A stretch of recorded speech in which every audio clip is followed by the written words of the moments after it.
Prayer, Brother Mike McFarland is going to lead us in that prayer. Holy Father in heaven, we thank you for this day and the many blessings thou hast given us. We thank you for this opportunity we have to gather together this first day of the week and study your word once again, so that we may be edified and stronger Christians indeed. Be with us as we go out throughout this class. Be with all those and all the other classes this morning. This and all things we ask in Christ's name. Amen. Amen. We mentioned last week this lesson is especially long, perhaps the longest lesson in the book, and we'll be spending more time on it because it deals with some pretty lofty subjects. Not only dealing with the fact that God is, but even there's a question dealing with racism, which we want to deal with and approach it from a Bible standpoint as best we can. And so we're looking forward to talking about that too. It's a relevant topic today, and one that we need to study quite often because it's easy to slip into a form of racism without even realizing it. And so we want to talk about that. And we may not get to that question today, but we're on page 31. I'm sorry we don't have any more books. We've ordered 2 or 3 times, and we've had 72 books. So they're out there somewhere. I don't know if we've got 72 people or not, but we've got 72 books. And, Dick, yeah. there are 4 in that room. Want me to go get them? Yes, I went in there and looked. I didn't see them. They must be in a different place. Maybe somebody swiped them all over. They may be hiding. Never know. We might find a little treasure trove in there. But, yeah, if you've got any extra books, please bring them so we can give them to our visitors if they're studying with us while they're here. We've got the letter A on number 6 on page 31. And we were explaining the biblical argument for the existence of God drawn from these certain passages. There they are. So we do have on the back row. We need one back on the back row. Thank you so much.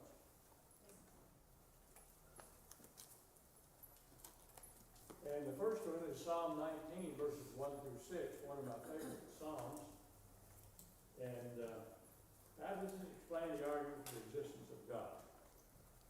The heavens declare the glory of God, and the earth.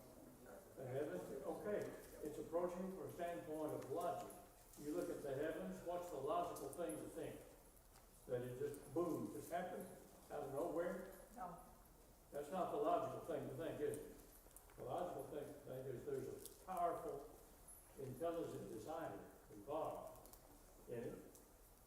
And so you have to ask the question, a lot of questions that come up in your mind, you may not be aware, but they help you arrive at an answer. How did those things get there? Well, man is an inadequate explanation to explain how they got there. So man didn't do it. So what else is there? Is this an explosion for no reason? Just a random explosion that happened? What was there to explode in the first place? Who put that there? you can't create something What? from nothing except Yeah. God. God can, but we can't. That's right. He spoke it into being. And we pointed out a few weeks ago how the eclipse showed evidence of an intelligent designer.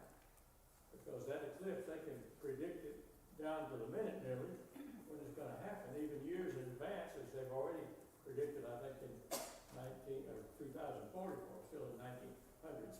2044, it's supposed to happen again 20 years from now. How can they do that unless there's an intelligent designer? If there's no rhyme or reason to it, there's no way you can predict it. It just ought to be confusion. It happened randomly, not even be expecting it. But we can expect it. We can know it. We can look for it. And so, I what do you think, think? and I think it's important that people can't know that God is not here, yet everything proves that He is here. That there can't be anything else but God who does all these things. Yeah, there's an atheist argument that if you can't prove it empirically by actually seeing it and examining it with your 5 senses, then it doesn't exist. But there's there's several things wrong with that position, and we want to talk about that a little bit. And we have mentioned last week, first of all, the empirical evidence is not the only evidence there is. There's logic, there's history, and they don't want to talk about logic too much, but logically, there had to be an intelligent designer, because we see intelligent design, and that demands an intelligent designer. So, as we think about these things, incidentally, I had some notes I wanted to read with you from, not from Adam Clark's commentary, but Albert Barnes' commentary on this passage in Psalm 119. He says some things that I think are worthy of our consideration. He says the heavens make known his glory, and the word heavens here refers to the material heavens as they appear to the eye, the regions, the sun, moon, and stars, the planets, and so forth. They point out the glory of the honor of God, the wisdom, the power, the skill, the faithfulness, the benevolence. That's obviously a benevolent act on the part of God, that he gives us a light to rule the daytime and one to rule the night, and day after day, so that it's dependable. Ever notice that so far, every day has had a yesterday and a tomorrow? And there will come a time when there won't be any tomorrows, when time is no more. But it's a dependable thing, and that's kind of what he says here in this first part of Psalms. And he says a true impression of the greatness and majesty of God. The references here is to these heavens as they appear to the naked eye, and as they are observed by all men. It may be added that the impression is far more solemn and grand when we take into estimate the disclosure of modern astronomy. And he goes ahead to talk a little bit about that, about the expanse and how it's spread out. And the word firmament, which means firm or fixed, use that, is taken from the word used by the translators of the Septuagint there, that the heavens above us are a solid conclave, he says. And so, the heavens make known the work of his hands, and as we see the moon and the stars, they show his wisdom and the skill with which it was done. All of those things are things we see when we look into the heavens. It says, day unto day uttereth knowledge, the speech, and night unto night showeth knowledge. Well, the day passing away proclaims these lessons to us, which it had, he said, which it had to convey from the movements of the heavens about God, and thus the knowledge of God is accumulating us as time moves on. Each day has its own lesson in regard to the wisdom, the power, and the goodness of God, and that lesson is conveyed from one day to another. There is a perpetual testimony thus given to the wisdom and power of the great Creator. And he talks about the successive days that take place there. Impart instructions or convey lessons about God. And then he talks about the night unto night showeth knowledge. Knowledge respecting God. Each successive night does this. And each successive night, the sky is a little bit different. There's something there that astronomers observe, and those who are really into that. Yes, Jane?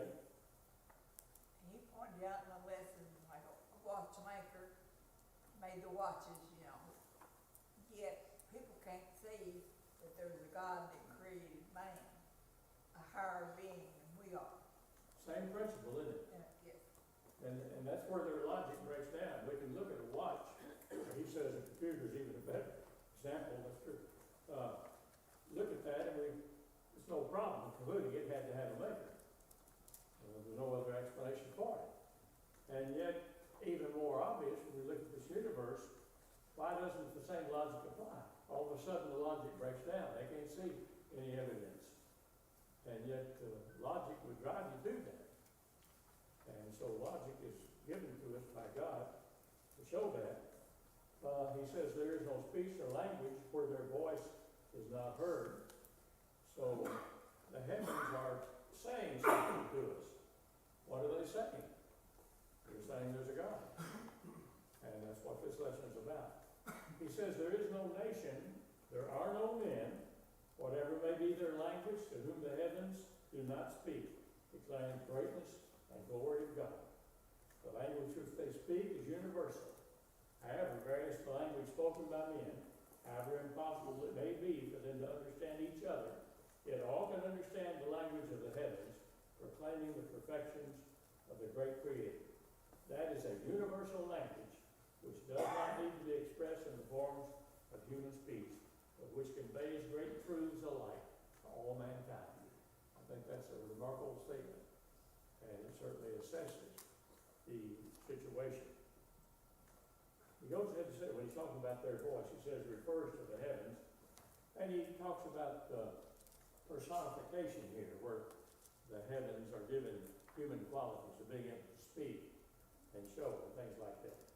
They utter a clear and distinct voice to mankind. That is, they convey to men true and just notions of the greatness of the Creator. And when you look at it, and then when you start looking at things with a telescope, and you see even more evidence of it, and you see the constellations. The Bible talks about the constellations. How do they know about that? Isaiah 13, verse 10 says he made them in constellations. You can see a few of those with the naked eye. We talked about the Big Dipper, but there's the big bear and the little bear and the dog and other things you can see perhaps better with a telescope of those formations. And of course, they show an intelligent design. Any other comments about this passage, Psalm 19, declaring the glory of God? As I said earlier, it's one of my favorite passages. The next one is Romans 1, 18 through 21. Let's take a look at it.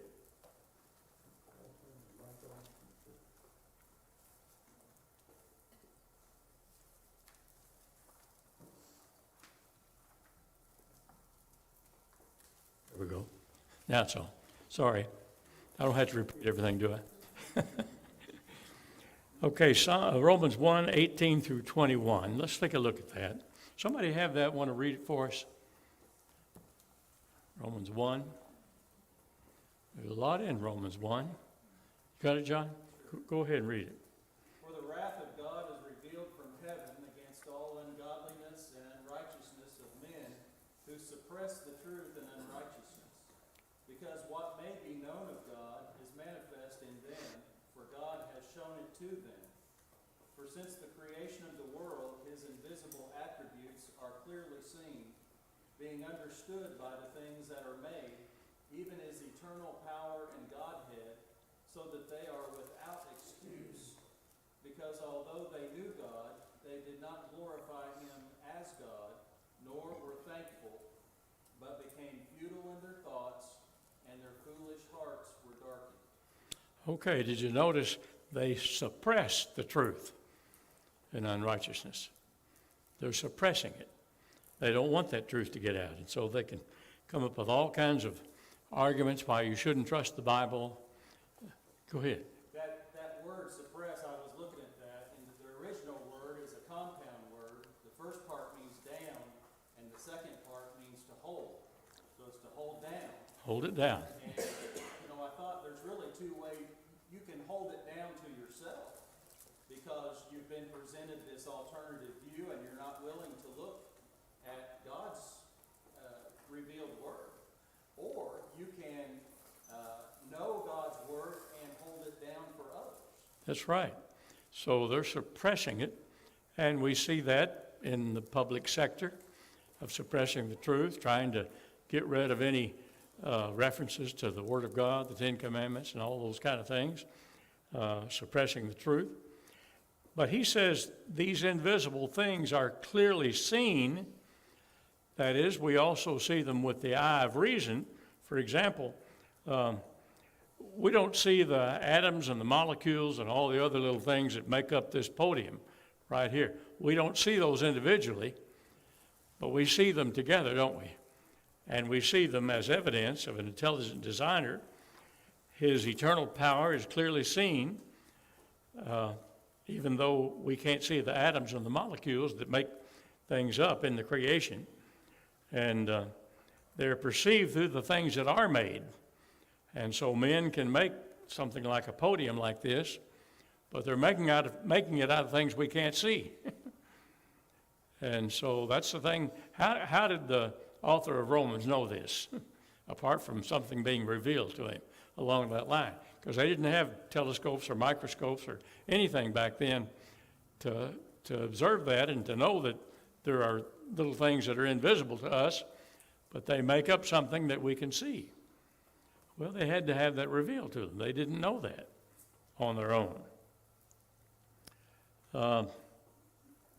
So it's obvious from what we see that what he's made. And we can easily know at least some things about God by looking at the creation. We can see the goodness of God, I believe, by looking at the creation. That's one of the things we can learn. And we should look at what is visible in nature and arrive at those obvious conclusions that men are trying to suppress. We can still arrive at those and see them for what they are. And certainly notice in that passage that John read, there's no excuse. There is no excuse for not believing. And he makes that an obvious thing there. Any more comments about that verse before we read the next one in Acts chapter 14? Man tries to make people believe that, things are changing in our atmosphere. I mean, you talk about the greenies and all that, but I was talking to a person yesterday and was talking about the temperature. And he said, well, they say, that the Earth's getting closer to the sun. And I said, no. I said, that's not what's happening. I said, God set the Earth exactly where he wanted it, and that's where it will stay. And I said, if the temperature seems to be getting hotter, I said, it's because of things that, that man has done, not because the Earth is moving closer to the sun. And he said, well, yeah, I guess that's so. Well, it's in exactly the right place it needs to be. Because science does tell us that if it was any closer, we would have a problem. Or if it was any farther away, we'd have another kind of a problem. Yes, go ahead. Dick, when you Almond? referring to the invisible things, were you talking about the invisible things of matter like that? This passage isn't talking about that. It's talking about the invisible things of God are seen by the visible material things. Okay, the invisible things of God. Why would that not include those things that are invisible to us that God made? Well, it's the things that are made that we can see and think about, and they show the invisible things of God, his power, his eternal power, and his Godhead. Okay, I see that. I'm not sure where I see that it doesn't include the things that we cannot see. They're invisible to who? Invisible to who? To us. To us. Yeah. I'm not sure that I see that distinction there. I may be misunderstanding something there. Well, he doesn't use the word invisible for anything but God himself, his characteristics here. And it's the visible things, the material things, that show us the invisible things of God. He does not say anything about the nature of matter itself here, or that really you can't see atoms and such things. Okay, well, let's take some time to think about that. I'll think about that this week and come to a conclusion and talk about it some more next week. And that's on number 6B. Let's talk about that some more next week. Let's look now at Acts 14, verses 15 through 17. And this is an incident when Paul and Barnabas were at Iconium, or not Iconium, but Lystra. If somebody has that, let's read that. Acts 14, verses 15 through 17. Anybody have that? I have it. Okay, go ahead. And saying, Sirs, why do ye these things? We also are men of like passions with you, and preach unto you that ye shall turn from these vanities unto the living God, which made heaven and earth and the sea and all things that are therein, who in times past suffered all nations to walk in their own ways. Nevertheless, he left not himself without witness, in that he did good, and gave us rain from heaven and fruitful seasons, filling our hearts with food and gladness. Okay, that's an interesting passage. He's dealing with idolaters there, but he's trying to point out to them the true God. And they made the mistake of thinking that Paul and Barnabas were gods. And they named them, didn't they? One of them is called Jupiter, and the other one is called Mercury. They're in verse 12. And they called Barnabas Jupiter and Paul Mercury because he was the chief speaker. And the priests of Jupiter, whose temple was before the city, brought oxen and garlands unto the gates and would have done sacrifice with the multitude. So they had a temple there to Jupiter, there in the city of Lystra. And verse 14, when Paul and Barnabas, when they tried to worship them, they tore their clothes. That was an expression of disgust that we often see in the Old and New Testaments of people, what's called renting their clothes, tearing their clothes, showing I don't want to have anything to do with that. And Paul and Barnabas were saying, why are you doing this? And he said that they needed to turn from these vain things. He called their idolatry vain things. He was specific about that. They were vain things. And he said, God has not left himself without witness, in that he did good. He gave us from heaven rains and fruitful seasons, filling our hearts with food and gladness. And with these things scarcely restrained they the multitude from doing sacrifice unto them. Why is it that we get rain and sunshine?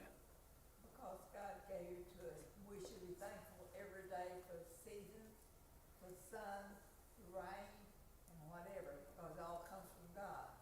It's His will that we have it. That's the reason we should be blessed and happy to have it, because it's blessing from Him. Okay, we actually get vitamins from the sun, don't we? Yes. Is that just an accident? It just happened to be some vitamin? And we just happen to need those? Is that an accident?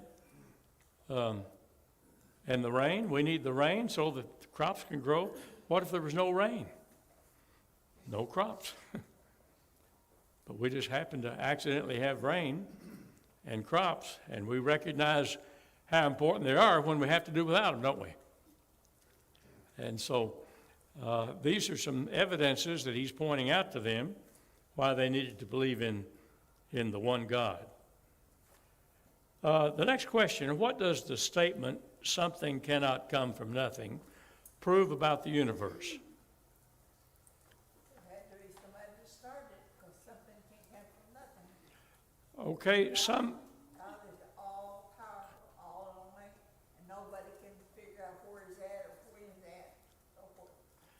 yeah, and therefore they say that proves he doesn't exist, because you can't see him. A couple of things I want to comment about that. First of all, God has put himself at just the right distance from us that we're so overwhelmed with his existence that we don't have any choice. We can't deny him. He's too obvious. But he's also kept himself at just the right distance that there has to be room for faith based on the evidence that he exists. So he's at just the right place. He doesn't overwhelm us with his existence to where we don't have any choice but to believe. But he gives us enough evidence and keeps himself at just the right distance away from us so that we have room for faith. Now, how about that? Think about the wisdom involved in that. The Bible does say he's not very far from any one of us, but we don't see him, but we have evidence, plenty of evidence. What's that? He even knows the number of hairs in His head. That's right. He knows everything. Doesn't have much of a problem in my head, but he does with some. But also, some atheists, not all atheists take the same position that everything came from nothing. Some atheists think that matter was eternal. What's the problem with saying that matter is eternal? Because it came from something. Okay. So some are saying that it didn't start with nothing, it started with matter. How'd that matter get here? And what ability does matter have to do anything? It doesn't have any ability, does it? In fact, we all understand the truth of mind over matter, don't we? Man can make this pulpit, but can this pulpit make a man? No, mind over matter is the truth. So they haven't really helped themselves by saying that matter is eternal, and there was matter to start with. But if that matter exploded and gave us the Big Bang, what was it that ignited it and caused it to explode?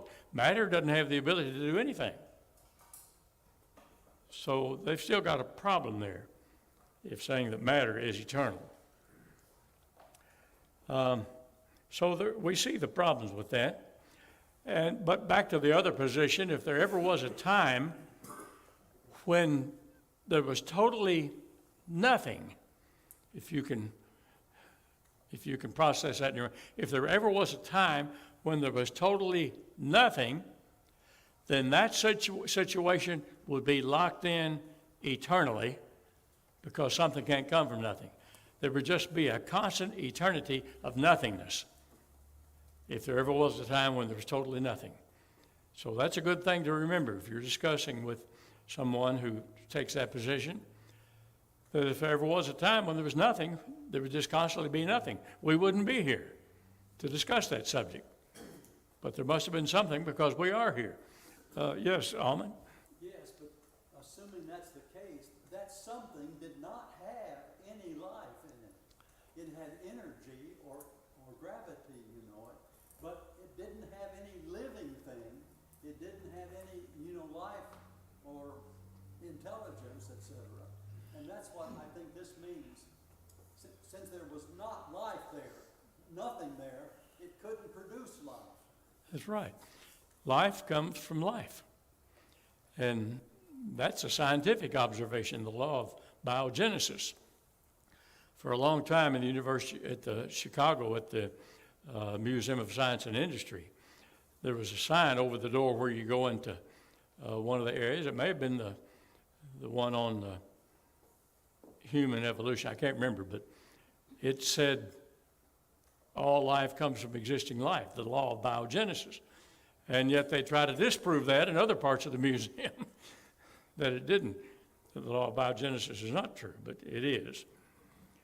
Okay, the next one. What is meant by the expanding universe, and how is it that an evidence points toward creation? Something can't come from nothing. Okay, if we've got an expanding universe, of course, they try to say if you take this expanded universe and go back in time and resolve it, it goes back to that one little thing that exploded and caused the universe to expand. That's kind of the argument that's been made. Let's take a look at that. Where did everything come from? This is from Discover magazine back in 2002, April 2002, front cover. This was an 8.5x11 magazine. So if you can imagine this on an 8.5x11 sheet of paper, how little that red dot is, that's how big they say it was, the universe at about 10 and 34 to the 34th power seconds, the actual size of the universe before it exploded. And from that came life, all the animals, all the humans, all the plants, everything, as a result of an explosion. How many explosions can you think of that result in a higher degree of order? They nearly all result in disorder and disarray and destruction, don't they? That's not the nature of an explosion, except they say one time there was an exception. The only problem is nobody was there to see it. It's not repeatable. So it's not really scientific. It's not repeatable or observable or testable or falsifiable. So it's not scientific to believe that. But a lot of people get confused because some scientists believe it. They think it's scientific. Not the same thing. Just because some scientist believes it doesn't make it scientific. And same thing with religion. Just because some theologian believes something doesn't make it biblical, does it? So we can see that. And so we need to not put our faith in men in either case. So looking at that thing, think of all the things that came from that. We talking about night and day a while ago, talking about the seasons. All of those had to be wrapped up in that little bitty red dot there. And think of all the order that's involved there. How did order come out of that little thing? And life and all the things that we see. And we could name all kinds of things in this universe. Anything you see or can name was in that little bitty dot, according to them. And yet we're asked to believe that. And yet they don't believe in miracles. That's what gets me. They ridicule us for believing in miracles. And yet they believe something like that happened to cause this whole universe and all the universes that we have out there. We've got other universes out there. And they all operate with precision too, just like our galaxy does. They have eclipses of the sun, their suns and their moons. And so that's an interesting thing to observe. And yet that's a growing view of things. And there it was on the front of Discover magazine. It said the universe burst into something from absolutely nothing, zero, nada. And as it got bigger, it became filled with even more stuff that came from absolutely nowhere. How is that possible? As Alan Guth, his theory of inflation helps explain everything. We all know that something can't come from nothing. That's the truth that we've all learned. Exactly. Even if there was that little bitty thing right there, that is something, isn't it? That's something. Yeah. How did it get here? It can't come from nothing. So they keep trying to get away from God, but everything they go to, you've still got to ask the question, how did that thing get there? Well, those are some of the problems with unbelief. And our children need to understand those things, that there are reasonable answers to them. Okay, what is the number 9, what is the mathematical law of probability? And to show your understanding of how likely is it a blindfolded person to pull an ace of spades out of a deck of cards? Let's take that last question first. How likely is it for a person to pick an ace of spades out of a deck of cards? 1 out of 52, isn't it? Okay. But then, what are the odds of the next time you pick the king of spades, and then the next time the queen, and on down the line. The number grows exponentially just in that second stage there to where it blows your mind. I can't fully explain this theory, but it's at the bottom of let's see, page 25. Let's go back there and look.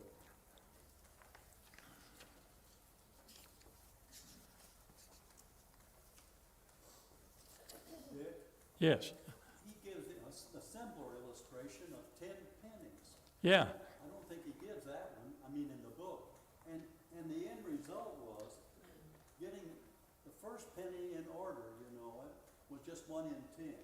But he says to get all 10, just 10, and not 52 cards, 10, would be, he says, 1 in 10 billion. Yeah. With just 10 pennies. It just grows exponentially. And Of the, 52, out of sight. yeah. This is out of sight too. I know it, and that's kind of what he does with the universe there. And that's on page 25. Number 2, the probability argument demands the existence of God. He explains that from the Department of Education, University of Tromsø, Norway. And we won't go into that too much right now. It's kind of complicated. He says it's hard to give a definitive answer to the number of fine-tuning parameters. And the finely tuned universe is like a panel that controls the parameters of the universe with 100 knobs that can be set to certain values. And on it goes, just showing how unlikely it is to the point that we would say it's impossible, because the likelihood is so, of that happening is so vast, it won't, the unlikelihood, I should say. Yes, Almond? And those 2 scientists, one was in education, I think, wasn't he? Yes. The other was a mathematician. And they said that it's just inconceivable. Here the atheists are trying to get us to conceive it, but they say it's inconceivable mathematically. Yeah. Well, that's true. And they don't really argue much from the mathematics standpoint, do they? That's not one of the areas they want to talk about. But anyway, we won't go into detail about that, but we do want to talk some other things that are addressed here in the lesson. And the next question is, number 10, how does the law of probability make the secular explanation of how life began on planet Earth impossible? Nothing can come from nothing. It shows that God created all of it. Okay, there are too many variables that have to be in place when you think of the human body.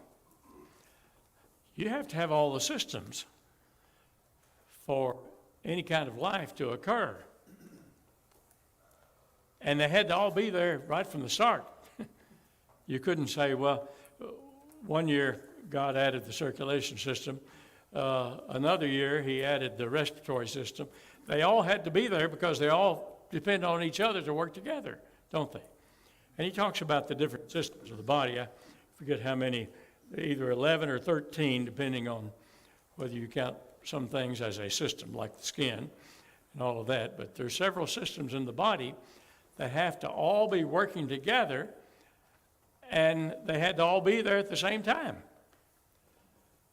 What if you had a heart that was beating, but you didn't have a respiratory system? You can't, can you? Yeah, you'd be dead. So all the systems have to be there working together. And now some atheists will say, yeah, well, what about when you have something go wrong with part of that system? Doesn't that show there's not a God? No, it doesn't show there's not a God. It just shows that we weren't intended to live forever. And God has told us that. We're not going to live forever, and these bodies are going to be replaced with a new body, and they're going to wear out. The Bible talks about that. Yes, Alan? Well, besides that one little dot for everything, am I not right in saying that they believe that finally one little form of life formed? There hadn't been any life before, but one tiny, I don't know whether you call it a molecule or an atom or what you call it, but one little thing. But it was in a hostile environment for life. I mean, for a long, long time, such a little tiny life never formed. What reason is there to believe it would have existed more than a few seconds in a hostile environment? Yeah. What if it was under a controlled environment? They can't do that even under a controlled environment in the lab, and they've been trying that for years and years. They can't create life. There have been a couple of scientists that did a test that a lot of them claim, but it happened in outer space somewhere, and there was evidence of life. Well, what I was asking especially, Dick, is this. They don't believe a whole bunch of little living things formed at one time, do they? No. They just believe one tiny little thing? Yeah, And in this hostile environment to life? yeah. What reason is there to believe it was still around just a few seconds later? Yeah, and all this gray matter and all this stuff that was supposed to be in this organic soup and For it to be conceivable at all, they would have to have a whole bunch of life forms all of a sudden explode so that some of them could survive and finally end up with what all living forms we have today.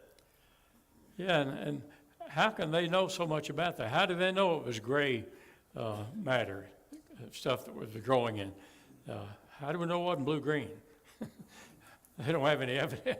They just called it gray, but who's to say it was gray? Nobody was there. How do we know it wasn't blue-green? I think one of the Theophilus comic strips deals with that. Well, we're talking about the law of probabilities here and things that we can know. On page 26, in that first column in the middle of the page, he discusses this. And is that the first bell? Yes, First one, okay. He points out the teleological. The argument briefly stated is that the complexity of animal, including human life, is so great that the only explanation for it is a designer. The human body is composed of the following systems: respiratory, nervous, digestive, endocrine, reproductive, integumentary, the sin, the muscular, circulation, circulatory, urinary, skeletal, lymphatic, excretory, immune, and perhaps some others I have not included. Each one of these systems is made up of a variety of functioning parts working together for the entire system to function properly. Each system is an extremely complicated biological system with biochemical pathways that could not possibly have developed by chance, fortuitous accident, or chance mutations over any conceivable amount of time. Atheists, they try to bedazzle you with all the millions and billions of years, but we don't need to be intimidated by that. Time is not the cause of any effect. There has to be an adequate first cause. Time is not it. Time is not a cause of things like that. Time doesn't cause life. And so time just passes. And they need those vast amount of times, and that's why they don't agree with the Bible, because it doesn't leave room for all those billions of years. And even some evolutionists are now saying there wasn't enough time here. It was done in outer space and brought here. So they agree there weren't even enough billions of years on this earth for that to happen. So they need more and more of it. But just remember, time is not the cause of any effect. Well, our time is, speaking of time, where time is about up. The next question, explain the teleological argument, and this is where we get into the watch and the watchmaker for the existence of God. And evolutionists have had, and atheists have had a hard time dealing with this particular argument, and yet it's so simple, isn't it? If you're out walking, if a guy's out walking, well, he's never seen a watch before, out walking in the woods, and he finds a watch, what's his conclusion? That thing just happened out of nowhere. Teddy? Yeah, I mean, in all these things that you're talking about, in comments that are made in class this morning, my mind keeps going back to Romans 1:22, which we didn't read. I don't know why it's not included. Professing to be wise, they became fools. And then it goes from there to the 14th Psalm, verse 1. The fool has said in his heart, there is no God. Yeah. It's all this wisdom, all this education, all this learning results in a fool there, because they ignore what's obvious and look for reasons within themselves, within their own heart, with things that are made up, instead of relying upon the invisible evidence, the visible evidence, which it's there, but it's ignored in favor of something, and I don't know the reason for it, except maybe for them to try to prove there is no God. Yeah. And we don't need to be intimidated by that, do we? No. Now, there may be some areas I don't feel adequate to discuss, like this law of probabilities and things like that, with an atheist, but You have to be able to. no, you don't have to be able I to. don't think so either. I don't think you do either, and that's the kind of thing we're getting at here. But the point of the watch and the watchmaker is that design demands a designer. I don't know, Paley used this and others too, but I don't know if they ever said whether the watch was still running or not, ticking. Now, if it were still ticking, and a person had never seen a watch, probably would have thought, this is alive. But if it hadn't been ticking, and he looked at it any more precisely, he would have seen that this is tremendous design. Even if it still won't function, he might tick it, Yeah. So it's hard for them to overcome that. They like to ridicule that illustration, but they really can't answer it. It just comes down to the bottom line. They cannot answer it. We'll pick up there in top of page 32 next time and try to complete that page. There's still several questions to deal with there.